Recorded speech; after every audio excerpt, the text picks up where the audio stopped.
अस्सलाम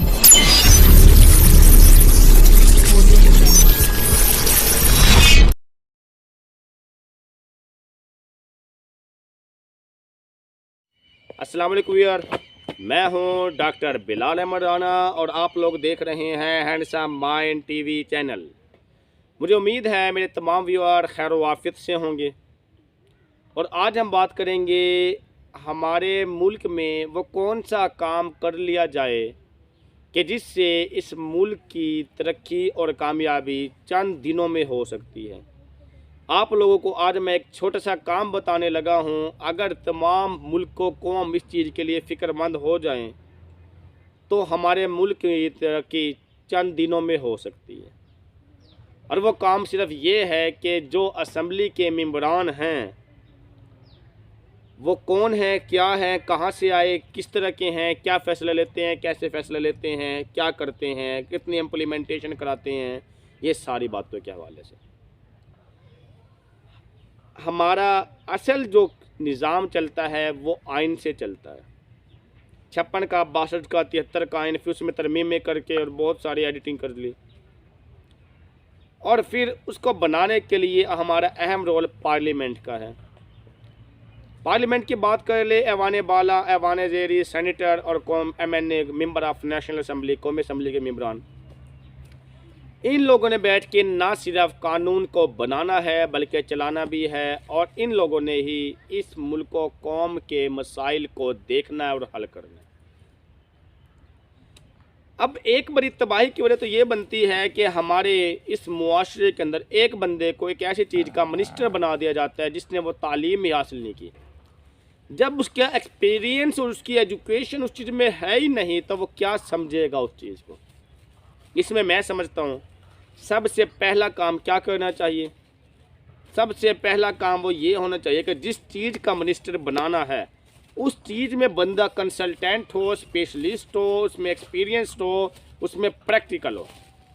मसलन वज़ीर कानून बनाना है, उस बंदे ने MPhil PhD लॉ में कर रखी हो, उसका प्रैक्टिकल एक्सपीरियंस हो लॉ को समझने का। एक बंदे को वज़ीर तालीम बनाना है, उसने एजुकेशन के अंदर आला तरीन डिग्रियाँ और तालीम ले रखी हो, MPhil PhD वगैरह कर रखी हो और तालीमी निज़ाम को बहुत करीब से और बेहतर से समझता हो। एक बंदे को मौसमियात का मिनिस्टर बनाना है तो उसने मौसमियात की एजुकेशन को हासिल कर रखा हो। और बिल्कुल इसी तरीके से अगर एक बंदे को मजहबी अमूर का मिनिस्टर बनाना है तो वो हाफिज, आलिम, मुफ्ती और ऐसा मुत्तकी होना चाहिए कि जिस पे सारों का एतबार हो। इसी तरह से अगर एक बंदे को मिसाल के तौर पर किसी और हेल्थ का मिनिस्टर बनाना है तो उसने हेल्थ में स्पेशलिस्ट कर रखी हो, MBBS, FCPS, कंसल्टेंट और प्रैक्टिकल एक्सपीरियंस उस चीज़ के अंदर हो। मैं समझता हूँ कि हर मिनिस्टर बनने के लिए ये कम अज़ कम चीज़ लाजमी हो कि उस बंदे ने उसी फील्ड के अंदर मुकम्मल तौर पे रियल एजुकेशन हासिल कर रखी हो और इसके साथ साथ वो बंदा उस चीज़ को प्रैक्टिकली भी जानता हो। तो अब जब सारे के सारे हम मिनिस्टर हजरात को उससे मुताल्लिक़ एजुकेशन वालों को सिलेक्ट करेंगे तो ऑटोमेटिकली असम्बली के मेंबरान पढ़े लिखे होंगे और उस फील्ड को जानने वाले होंगे और फिर जो उसके मशावरत होंगे और उसके मामलात होंगे वो बड़ा इजीली अपने मामलात को हल कर सकेगा। मसलन मशावरत की अगर हम बात करें तो ये मशावरत का जो सिलसिला है ये मेरे नबी के दौर से चलता आ रहा है। मेरे नबी ने मशावरत को फ़ौक़ियत दी और मशवरा नबी की सुन्नत है और मेरे नबी का भी मामूल था हज़रत मोहम्मद मुस्तफ़ा सल्लल्लाहु अलैहि वसल्लम का कि मस्जिद नबी के अंदर बैठ के अपने साहबे कराम से मशवरा करते और फ़ैसला सुनाते। लेकिन वहाँ पे जो चीज़ का ख्याल रखा जाता है वो हमारे इस मुल्क कौम के अंदर नहीं रखा जाता, सिर्फ नाम का इस्लामी जमहूरिया पाकिस्तान है। मसलन नबी के जो सहाबी थे उन लोगों का ईमान का लेवल, उन लोगों का यकीन का लेवल बहुत ज़्यादा था। उन लोगों ने दीन में अपनी ज़िंदगी गुजारी थी। हमारे एक इस्लामिक कंट्री है और हमारे इस्लामिक कंट्री के अंदर सारे मशवरा देने वाले असम्बली मेंबरान को अगर इस्लामियात का नहीं पता तो उसे कुछ भी नहीं पता।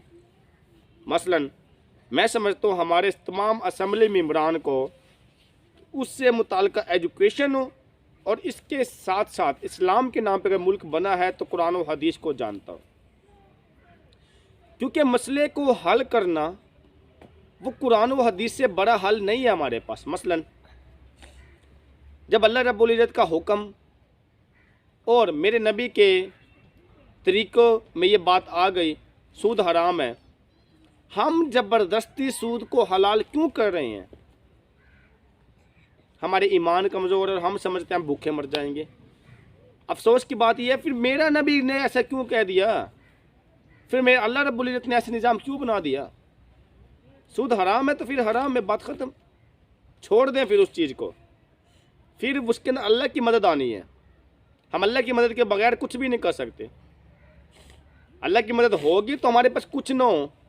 आप जितने मर्जी तारीखों को उठा के देख लें, आप हजरत मूसा को उठा के देख लें, आप हजरत इब्राहीम को उठा के देख लें, आप हजरत मूसा को उठा के देख लें, हजरत ईसा को उठा के देख लें, इन सब पे क्या था? इन सब पे कोई फाइनेंशियल पावर इतनी नहीं थी। इन सब के ऊपर अल्लाह पाक की तरफ से एक मखसूस ताकत फिक्स थी, और वो ताकत हमने अपने अंदर से निकाल दी क्योंकि हमने नबी के तरीक़ों को छोड़ दिया। अब अगर हर असम्बली मेंबरान को लिए कुरान और हदीस का इल्म लाज़मी करार दे दिया जाए, तर्जुमा और तफसीर को लाज़मी करार दे दिया जाए, और हमारा हर मशवरा देने वाला असम्बली मेंबरान ने कुरान पाक की तफसीर को पढ़ रखा हो, तो उसके मशवरा देने में और एक दुनियादार इंसान के मशवरा देने में ज़मीन आसमान का फ़र्क है। मैं दुनियादार इंसान के मशवरे पे यकीन ही नहीं रखता, क्योंकि मेरे नबी की हदीस है कि सबसे बेहतर जगह मस्जिद है और सबसे घटिया जगह बाज़ार है। जो बाज़ारी एजुकेशन और बाज़ारी सिस्टम को समझ के असम्बलियों के अंदर बैठ जाते हैं, मैं उस पर फैसले और ईमान पे यकीन नहीं रखता। उसकी बात पे मैं यकीन रखता हूँ मेरे नबी के तरीक़ों। मेरे नबी ने कह दिया कि सबसे बेहतर जगह मस्जिदें हैं। इसका मतलब जिसको कुरान और हदीस का, जिसको दीन का, जिसको नमाज का, जिसको रोज़े का, जिसको हज का, जिसको ज़कात का, जिसको दुनियावी दीन के मामलात का पता लगता है, तो इसका मतलब उसका फ़ैसला, उसका मशवरा ऑथेंटिक है। या तो अपने आप को मुस्लिम ना बताएं, बात ख़त्म। और अगर अपने आप को मुस्लिम बता रहे हैं तो फिर इसका मतलब जो मेरे नबी के तरीके हैं उसके मुताबिक है। जब फरमा दिया राशि वाला मुर्तशिफ नारे जहन्नम, रिश्वत लेने वाला रिश्वत देने वाला दोनों जहन्नमी है, तो फिर तस्लीम करें ना, दोनों जहन्नमी है, बात ख़त्म। तो बस फिर रिश्वत का सिलसिला ख़त्म। तो रिश्वत लेने और देने वालों के खिलाफ सख्त एक्शन।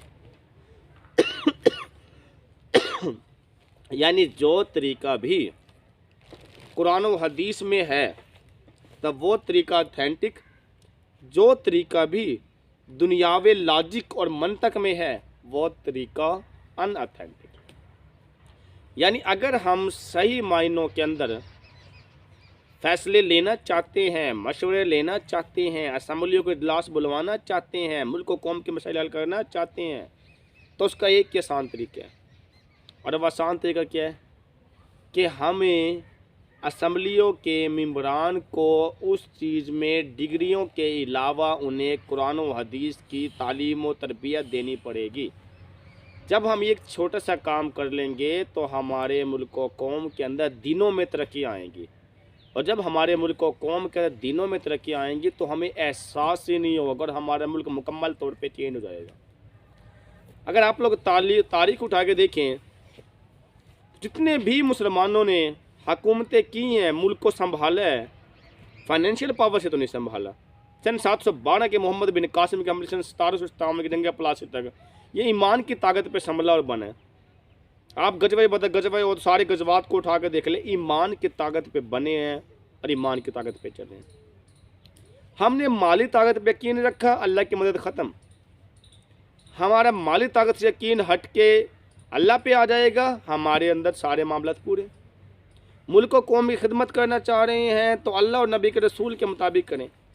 हमारे पास एक मुकम्मल बाज़ाब्ता एक किताब है, उसमें SOPs मौजूद हैं, और उस किताब का नाम है कुरान पाक। उसमें सारे SOPs मौजूद हैं। वो एक मुकम्मल ज़ाब्ते हयात है।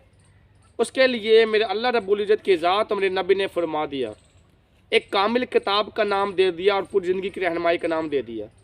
तो फिर हम उस किताब से हट के कहाँ से मशवरे लेते हैं? फजूल लोगों से, फजूल किताबों से, इंसान के हाथ के बनाए हुए इल्म से, इंसान के हाथ की लिखी हुई किताबों से। इसीलिए धक्के खा रहे हैं। जब हमें एक मुकम्मल किताब दे दी भाई तुम इसके मुताबिक फ़ैसले ले सकते हो, फ़ैसला गलत नहीं हो सकता।